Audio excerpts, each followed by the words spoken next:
Welcome to the Run the Tape podcast, your one-stop shop for music industry news, artist interviews, and industry hot takes from the perspective of up-and-coming independent artists. I'm your host, T. Nikki Page, all-around music fanatic and artist. Today, we talk with artists about their journey in the music industry, and we take a trip down memory lane to talk about music industry nostalgia. We ask the tough questions, like how can we bring all of our favorite aspects of music with us as the industry continues to evolve? These topics and more this week. Let's run the tape.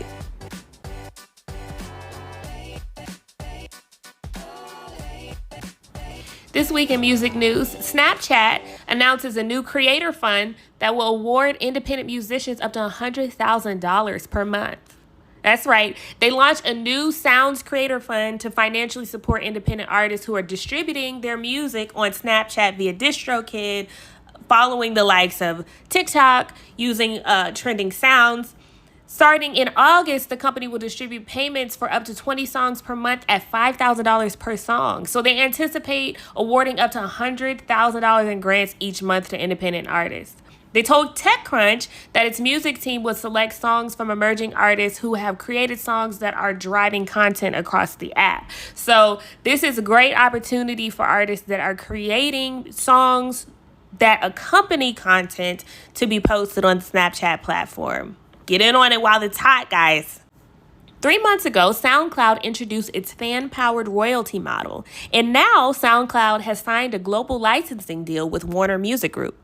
Under this deal, Warner Music Group will become the first major label to support payouts based upon actual listening, as opposed to a portion of total streams. So far, multiple artists have given positive feedback on the fan-powered royalty model, which contrasts with Spotify's model that calculates artist revenue based on distributing a portion of overall streams. Now, Warner will allow every artist across its own roster to be paid for on-platform streams through the fan-powered model, in hopes that this new model will bring new ways to create, consume, and monetize music, and hopefully pave the way for more artists to get paid more money. In Washington, D.C., Representative Jamal Bowman, Democrat from New York, and Representative Hank Johnson, Democrat from Georgia, introduced the Restoring Artistic Protection, RAP, that's the RAP Act, to limit the use of lyrics and artistic expression as evidence in criminal cases.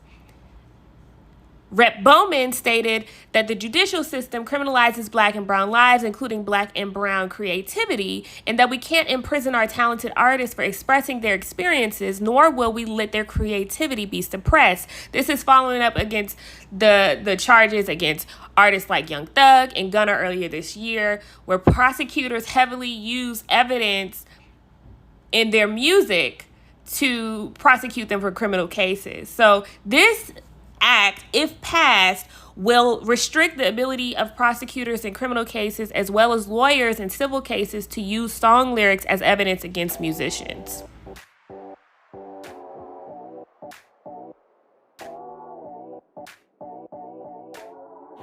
Our first guest, Spoke, is a one-man punk band.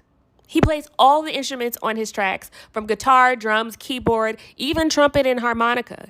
He recorded his first album 4 years ago out of spite, but he's on his third album now, and his opening track, Come My Way, gives his own insight on how he stays authentic in the music industry and really does things his way.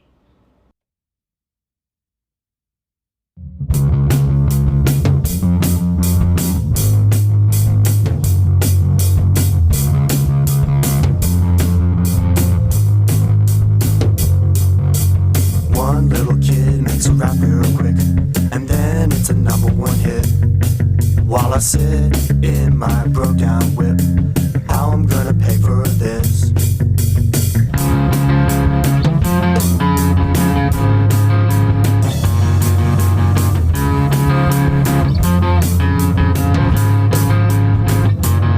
It's not fair, I won't wait, it's been time past the date. Why won't it come my way? I've been up, I've been down, I've been tossed all around. Why won't it come my way? I'm still really not anywhere yet, but I had a lot of trouble trying to get into a band. So just out of spite, I tried to do an album all by myself, like record and play all the instruments and write it. And I actually finished it, and that was my first one. Then I did 3 more, so this is my 4th one. I believe this one's good enough to to be marketed out there. But the problem is it it doesn't fit into any category, so it keeps getting pushed aside. But yeah, I've been doing music since middle school, so like 15 years now. But that was only percussion in high school, so I didn't really start picking up other instruments and learning how to write and record 6 years ago.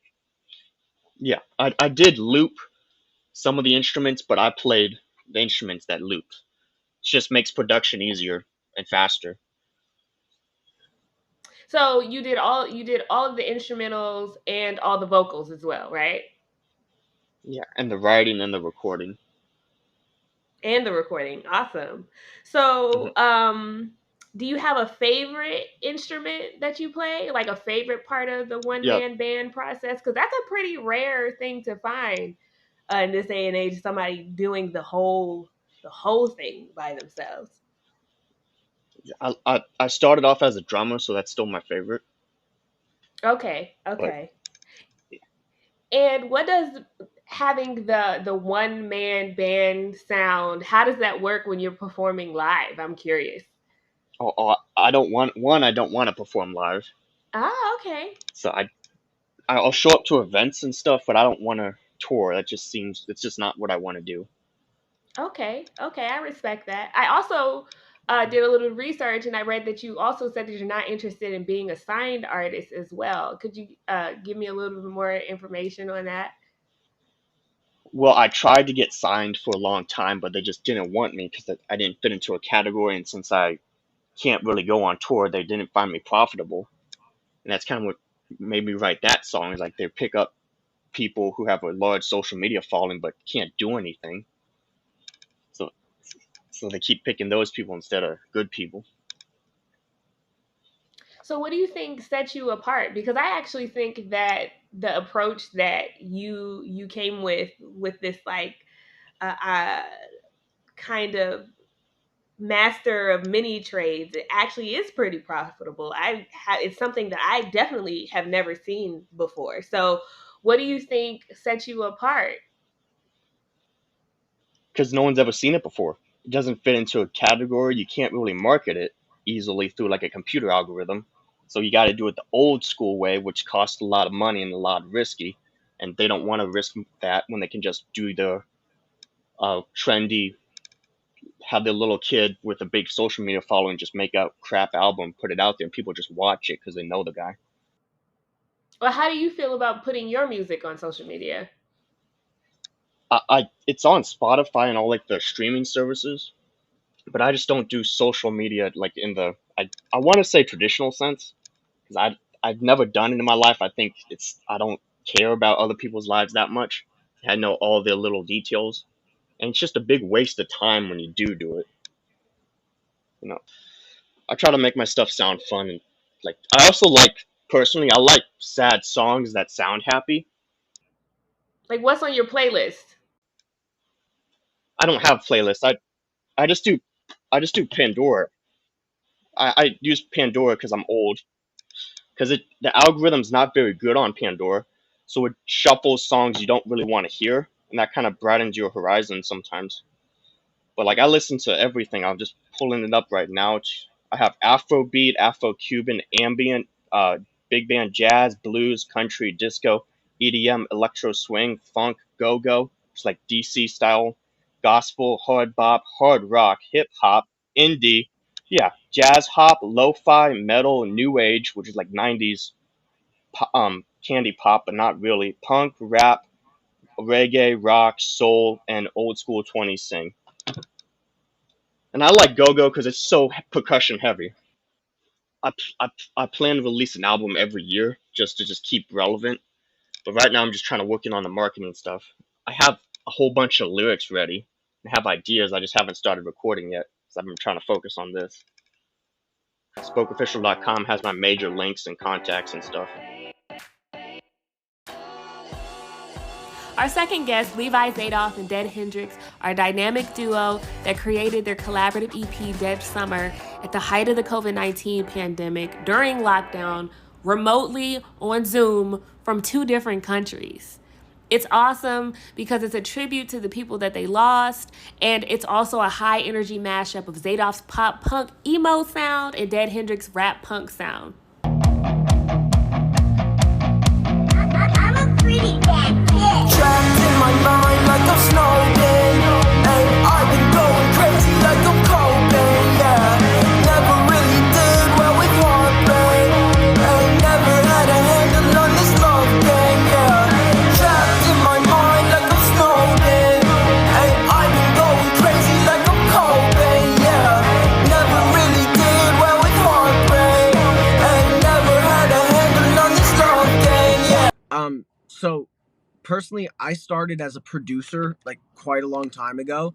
In like 7th grade, like when I was like 14 or like 13, I was like making beats just for myself, and I was like sampling like other vocals off of different artists like that already like have made songs because I didn't have anyone to work with. And so out of that void where I didn't have anyone to work with, at about 9th grade, I started like making tracks with my own vocals and producing my own tracks. And then eventually, because I grew a fan base, I was also able to produce for other people. Um, but now at this point in time, I've been able to really just hone my craft with various skill sets with my voice and writing, whether it's singing, rapping, rock, pop punk, various kinds of genres. And so it's basically just lots of like years in the making and like encouragement for my fan base. um and so now, Dad Hendrix, how did you start that? Yeah, so I got into music through like writing actually. I always been like a gifted writer. I would write poems, songs, short stories, I was always reading. Um, and then like around middle school, I started really getting into rap music, and I realized, like all these rappers that I'm listening to, they're just writers, So I realized, wow, this is something I can do, like maybe this is something I can do. And since like they were such inspirations to me, I also had that passion to do it. So, kind of like I just started fucking around with GarageBand, making my own songs. And then as the years progressed, it kind of got a little more professional and more professional. Started going to studios, started releasing songs on SoundCloud. People started liking them in high school.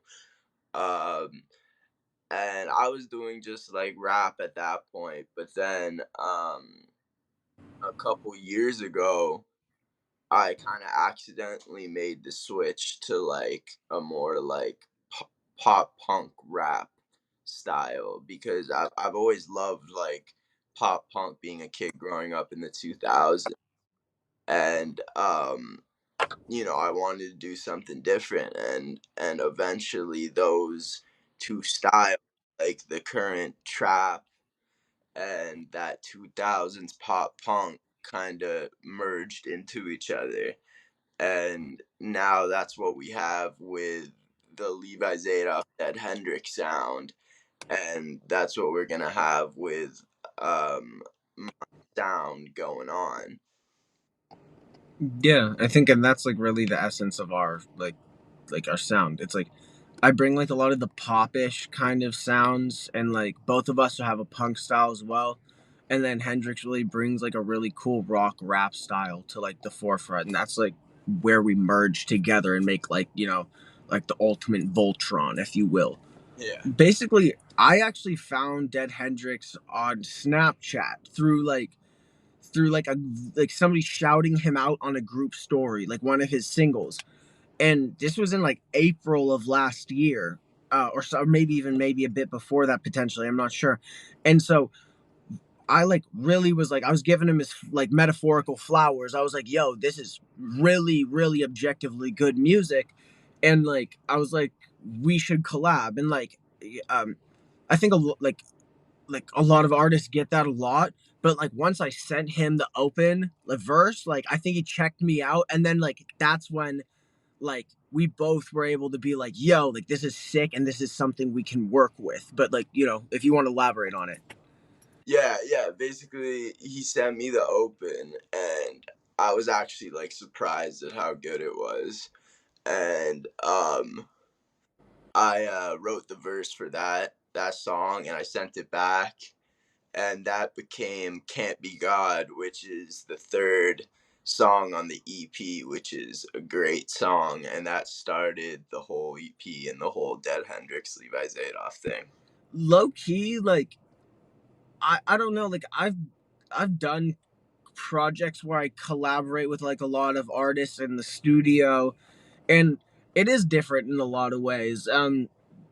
But I think in some ways it was almost more streamlined. Um, I think when it came to Yeah. like getting the rights, like for the beats and like stuff like that, like and like marketing, that's like sometimes a bit of a shit show just because we're not both there, like being pictures and videos. But as for making the music, it was actually pretty streamlined, like in my opinion, because you know we had the space to respect our crafts and come together and like really like not be super nitpicky at each other or anything like that. We were able to just kind of be truly ourselves. I think that's where the authenticity comes from the project, you know. Yeah, it was actually really easy, like either Levi would come up with a song and he'd send it over and I'd be like, yo, this is dope, and I'd put my spin on it, or I'd come up with a song and I'd send it to Levi and he'd be like, this is sick, and he'd put his spin on it. And then after the songs were done, like we both just loved them, and it was it came pretty easily. So Dead Summer is like a both metaphorical meaning and a literal meaning. So the metaphorical meaning is the summer was dead over the pandemic of last year. Nothing was going on, right? It was like the summer was dead, nothing was happening. But also the literal death that was occurring during the summer, whether it's through the actual pandemic itself, drug use, suicide, violence, various things. We personally have had like friends over like just the last year while we were making the project, like, and this is like a lot of like the inspiration and like the therapy about the project. We're just a lot of friends that like they happened to pass during the pandemic, like due to like consequences of it. Like I had friends that had committed suicide and friends that OD'd, and Dead Hendrix had like a really close friend that also OD'd, and God bless all their souls, right? But like to Yeah. make this music was therapy to us. But that's the meaning. It's like the metaphorical, like death of summer, as well as the literal death that was occurring that whole summer. Yeah, yeah, yeah. All our friends who passed during the pandemic are huge inspirations to the project, and I hope like them looking down can see what a big impact they have on the project. So yeah, big shout out to them. Shout out to RJ, my close friend who died from a fentanyl overdose last summer. Um, and I think the name just kind of like the name Dead Summer came around when we were just, it was last summer, everything was locked down, um and I was just sitting in a hot ass house all alone, like no AC, and the words kind of just came to me, and I sent and I told Levi, like, what about Dead Summer? And it just kind of clicked, and like so many ideas were able to be built around just those two words. We get the question a lot, like, is there gonna be more Dead Hendrix and Levi Zadoff like collabs in the future? There definitely will, whether it's a single or another tape. um I'm currently working on a solo project that will drop sometime in the future.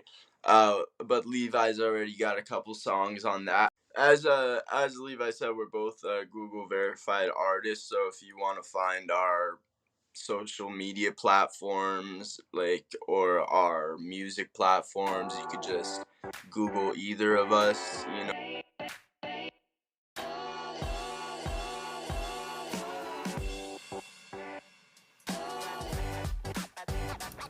Our next guest, Jake Luv, is here to talk about his soundtrack for summer, his upcoming upbeat new EP, Power Chair. We got love letters, but you ain't no forgetter. Probably had some bag with you. Girl, you are a trendsetter, and you got no man with you. You know I can't stand with it. Tryna be the one that means the most too. So I've always liked music for sure. I'd say I started professionally recording stuff probably around like the age of 17, maybe.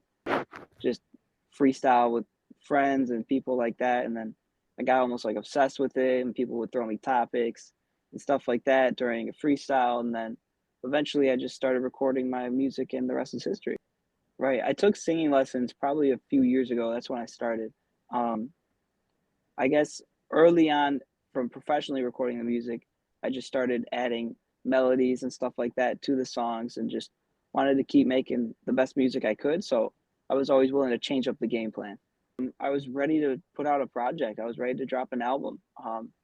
I thought it was time to do more than just drop some singles. I wanted to have a body of work out that people could listen to. Do you have any favorite tracks off of the project? No complaints. I like Love Letters. I like Out of Control, and I also like Same Old Thing. That one's really good too. It just came really naturally, and it just really fit on the track. So I feel like I'm constantly changing like my music taste on what I like to listen to outside of my own music. So it varies based on the year, on this, like, or maybe even the month. So as of now, I've just been really into Latin music actually this last month. I really like Okay. Carol G. That song Provenza by her. It's really, really awesome. That's about it, really. I mean, other stuff back in the day, I used to really like Isaiah Rashad. Um, he's from TDE. He had a project called the Silva Demo or Silva Project or something, and I really liked that back in the day. That inspired me a lot when I was growing up. I've actually been shooting a music video this past week, and I'm going to drop a music video for No Complaints next week. So I'm really excited for that. So I've been keeping updates, BTS footage, all that stuff on my Instagram and TikTok, and the video is going to be on YouTube, of course. So for sure. And I've also dropped a music video about 2 weeks ago, I'd say, for Love Letters. So that's been doing really well, and I've gotten some great feedback from that as well.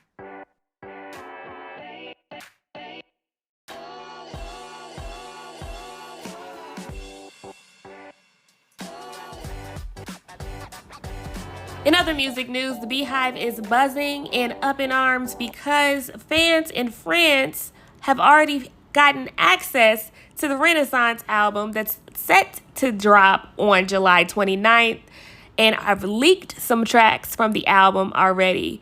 Apparently, Renaissance is already available for purchase in France in the form of CD, and some French fans tweeted photos saying that they had the album already and it's already making its rounds on the internet. Some people are listening to it, and some people are upset, and they say, wait for the whole album, respect Beyonce's wishes. What do you think? We're in an era now where things drop pretty quickly and are consumed quickly on streaming platforms, but there was a time where albums and songs leaked all the time, and it wasn't a huge deal. I think that no matter what, it probably generates a little bit of buzz for Beyonce. Not that she needs it. You know, people are already saving up for this tour that she hasn't announced yet. They've already got Ivy Park collection funds saved. So I think that Beyonce is Beyonce, and she's going to do well no matter what. And if songs have leaked, I personally haven't listened to them, but if the songs have leaked, it's not going to have any effect on how well her album does. LimeWire, we haven't heard that name in a while. They launched a marketplace with Travis Barker, Brandy, Dylan Francis, and more. They say that they're committed to lowering the barrier of access into the NFT ecosystem for both artists and collectors, which includes taking away some of those technical hurdles and introducing a simpler approach to make sure that NFTs can be mainstream ready. This initial set of collections represents a wide range of artists, and it'll include original tracks, artwork, in-person experiences like backstage passes and meet and greets, and it'll also be a place where collectors can create and purchase exclusive, unreleased music, video content, digital artwork, the whole 9 yards. Legendary drummer Travis Barker is releasing his first collection on LimeWire, and it features behind the scenes footage of him working in the studio. It gives his fans a first-hand look at his creative process, and he's also releasing an exclusive 101 NFT that's a 3D model of his drum set that he uses during concerts and at his house. Brandy, legendary as well, is also partnering with LimeWire for an NFT collection. Her drop features a collaborative flower bouquet NFT that has an accompanying spoken word content that's all about Brandy speaking about mental health. So I will be sure to check that out because I haven't heard anything about LimeWire in quite a while.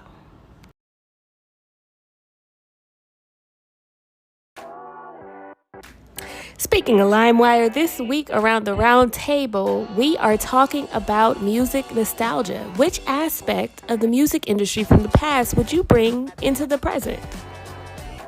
Let's hear what our guests have to say. This is The Common Denominator.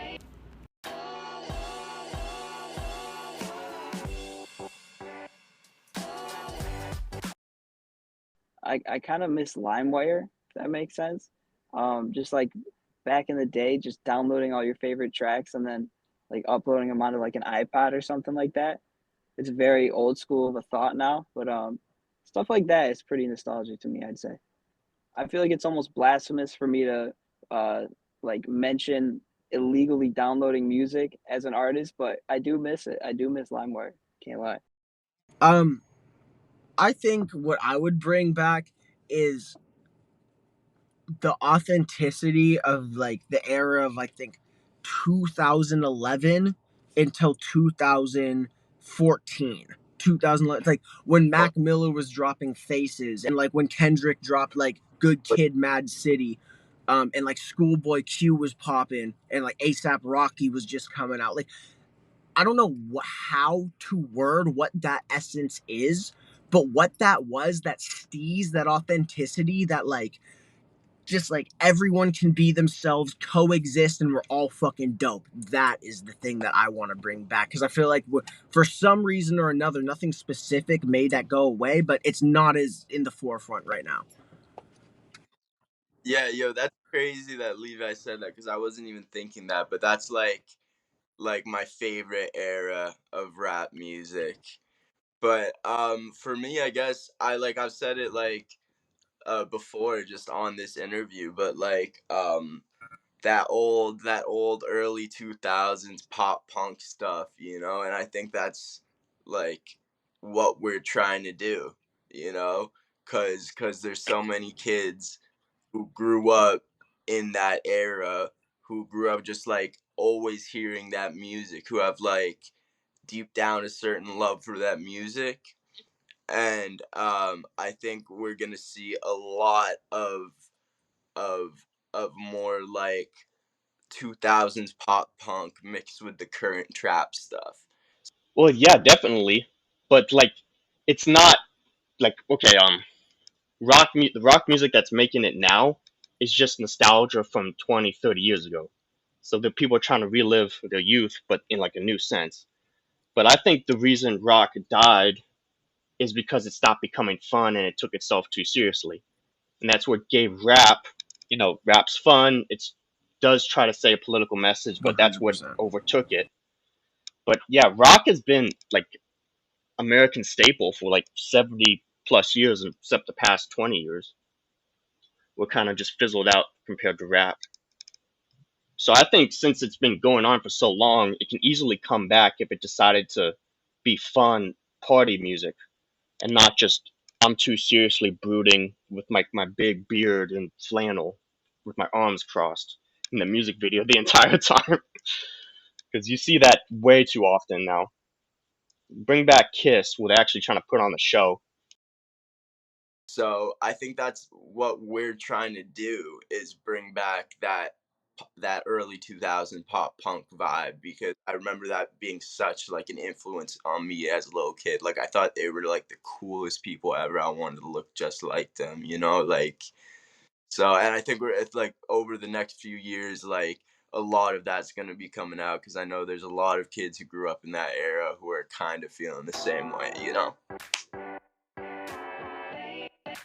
What part of music culture from the past would you bring into the present? Personally, I would bring back having my music on some sort of physical device that I could treat like a collector's item, like CDs and cassettes and vinyls, without having to make a playlist. Bring back the mixtape. Bring back music video countdown shows. Bring back super futuristic, elaborate music videos that we all wait in front of the television to see. Bring back music videos on TV. Those are the things that I would bring back. What would you bring back? Thanks for listening. Join us next week on Run the Tape as we cover more music news, talk about more independent artists, and have more roundtable discussions about the one thing that unites us all, the universal language of music. Until next week, keep good music alive, folks.